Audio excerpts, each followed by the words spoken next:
Yo, what's good with you? Back in black with another Enlisted video.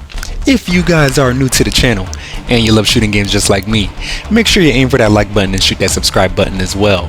It'll help you find better teammates and it'll improve your skill-based matchmaking because, well, I guess you only need it in this game if you play as the Japanese, or perhaps if you play as the Americans in the Normandy campaign, but that's neither here nor there. Today what I have for you guys is a flawless gameplay using the M2A4, not the Sherman, I guess it's a Stuart tank for the American side on the Pacific campaign. Reason I'm bringing you this gameplay in particular is because very often I see a lot of tankers, they like to do this thing where they sit in the back of the map the whole game and just try to farm as many kills as possible. And I mean, I understand, you know, it's a tank and they're pretty easily destructible in the Pacific campaign, but again, what I would like to present to you guys is a way to make your team love you as a tanker and still be highly effective at the same time, because it's very possible to do both of those things. But again, I see a lot of people, when they get a tank, the only thing they really like to do, particularly in the Pacific campaign, is sit in the back of the map. And that's kind of annoying. So yeah, I just wanted to offer you a little bit of a different gameplay experience, but neither here nor there. As you can see, we're over here attacking the first point. One of the first things I would really like to recommend is that you don't want to be too far with your tank, but at the same time you don't want to be too close to the enemy, because that does make it very easy for somebody to flank around, put some TNT on your tank, or maybe hit you with the little exploding toilet plunger stick and blow your tank up, and we don't want that. So the first thing I really want to recommend is that you should have a medium distance between the enemy point, or the enemy in general, and yourself as a tanker. Another thing that you should really try to do, and I'll touch on this multiple times throughout the video, is that you should do your best to actually stay around your teammates, or the friendly infantry, because in essence a tank is infantry support, and if you don't have any infantry around you, that makes you very vulnerable as a tanker, even though you have a very powerful weapon in general with multiple machine guns and a cannon and whatnot. You can only see pretty much in front of you. Of course, it's not like you're completely defenseless if somebody is on your flank or behind your tank, because of course you can rotate the turret, but that moves at a pretty slow speed, and I don't necessarily recommend peeking out of the hatch of your tank all the time, because it does make you very susceptible to gunfire. And the first thing somebody would do if they see you pop out the hatch is try to go for a headshot and kill your tank commander, which makes you down a tank crew member, which makes the tank more of a strenuous task to operate in general. So you can do it, but the more infantry you have around you, the better you'll be overall. Neither here nor there, getting more into the gameplay. As you can see, we already took the first point, on our way to the second point. One of the nice things about tanks in this campaign is that most of the buildings and structures that people can hide behind, you can shoot through it very easily with machine guns and cannons. So in a sense, you really can't hide in a building or behind any type of cover that's not like a very solid rock, or like that pile of logs that you're looking at right there. Another thing that I like to do with the tank is I like to cut off the enemy advance wherever they're coming from. As you can see right now, they're pushing from the southeast south, and I figure since I already cleared them out of the objective with my cannon, I should basically take my tank and move up and try and cut them off so they won't be able to reinforce the point, which will therefore give my team more time and I guess opportunity to actually move on to the objective and catch it, which again is the whole point of having a tank in general. You want to support your infantry and just make it easier for them to move throughout the map or do whatever they're about to do. Another thing that is very nice about tanks in general is that I would argue that, especially for the Japanese, it's a huge deterrent. As you can see right now, whereas I guess normally they would take a more direct line approach onto the objective, because I'm killing them, obviously as you can see in the gameplay, I'm killing them in a very bad and a lot, whatever, however you want to say, I'm destroying them. It's causing them to notice that and usually take a different approach to try and defend the objective. They're moving more so on our right flank because they already know my tank is coming up to try and cut them off on the other side. So it kind of like forces them to, how should I explain, like instead of going right to the objective and like cutting down that time that they need to get back on it to defend it, they have to take a I guess the scenic route, for lack of better words, which gives my team more time to actually sit on the point and catch it, which again makes it easier for us to catch the point overall. We're on the third point right now. This is definitely the most difficult point on this map in particular. Reason being is because this isn't just, you know, your normal little TP hut small building. This is the quote-unquote chief's house, so it's a lot bigger and they have a lot more room to hide, not only in the building but they could sit under it or in the back. So I roll up here. For some odd reason they're sitting right in the front, so I cleared them out pretty easy. As you can see, if you look at the map, I have a lot of infantry around me as well, so I guess you could say they feel a little emboldened, which is another good thing because that creates momentum, and the more momentum you can create, especially when you're attacking on Enlisted, the easier your game will be overall, because I guess they'll feel more confident in their abilities and actually pushing the objective. Whereas if you get bogged down on a point, which is very likely to happen, especially on this third point in particular, you can lose, I want to say, at least a smooth 300 to 400 lives due to your team, I guess, lacking confidence.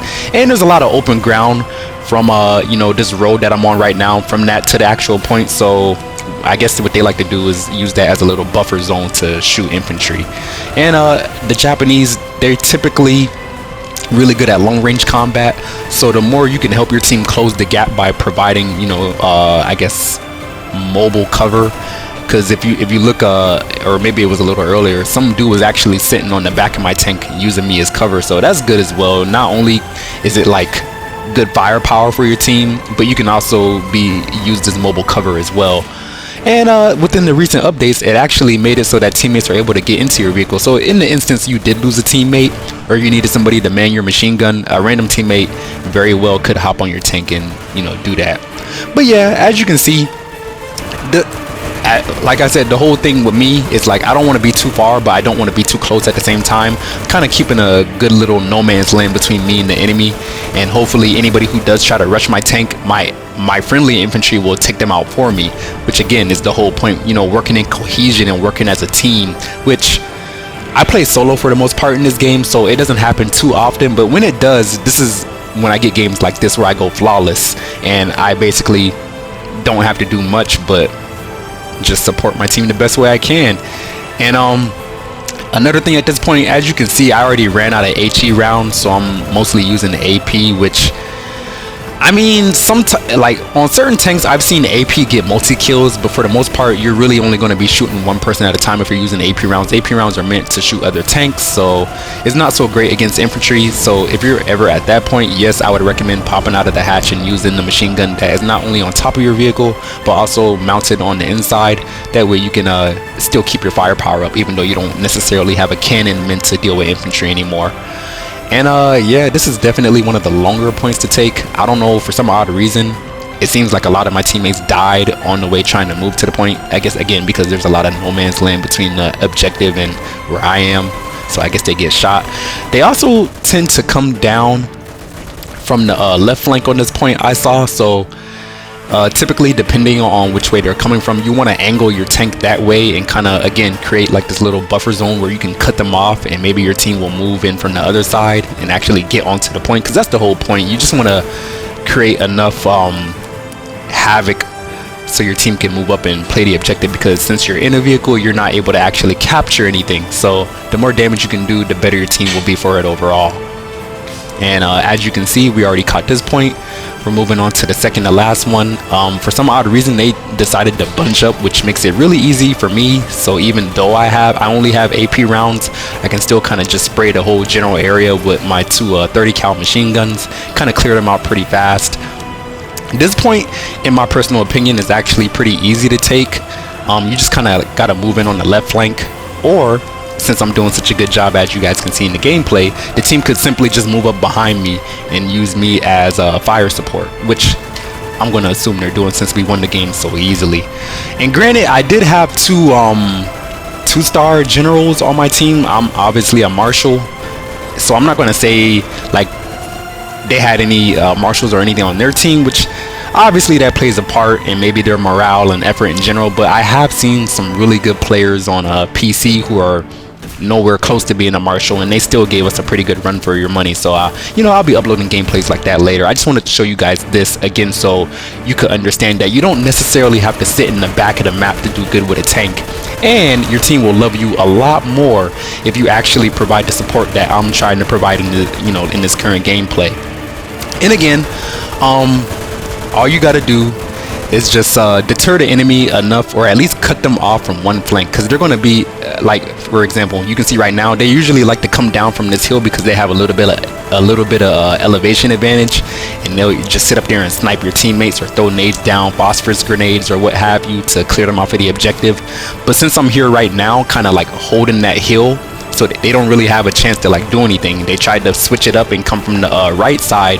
I'm cutting them down on this side too, even though there's a bunch of vegetation, which I will say, if you are on the other side or the receiving end of this type of thing, you really want to like try to do the widest flank you can, or use the vegetation and rocks to your advantage, because I have noticed in this campaign there is a lot of elevation difference going on. So if you can take advantage of that, sure, great, but I'm not really trying to let them do that. So we caught the second to last point. They're falling back. At this point, I'm already like what, like 100 and something and this last point, I think at this point they basically lost all of their morale, and they kind of just gave up for the most part, because I didn't even get up there until like they already started catching it at least halfway. So I think at this point you could say my job is done as tank support. I motivated my team, I covered them as much as I can, they felt emboldened to attack every objective effectively, and yeah, the only part we really struggled was with the third objective. That took a little bit of a couple hundred of lives, but for the most part you can see how I would really recommend playing as a tanker, and if I could get tankers like this on my team, I would be a happy guy. Neither here nor there though. I hope you enjoyed the gameplay analysis and breakdown. If you did, feel free to shoot for that like button and subscribe button as well. And yeah, if you want to see more like this, let me know. Have a good day. Black guy out.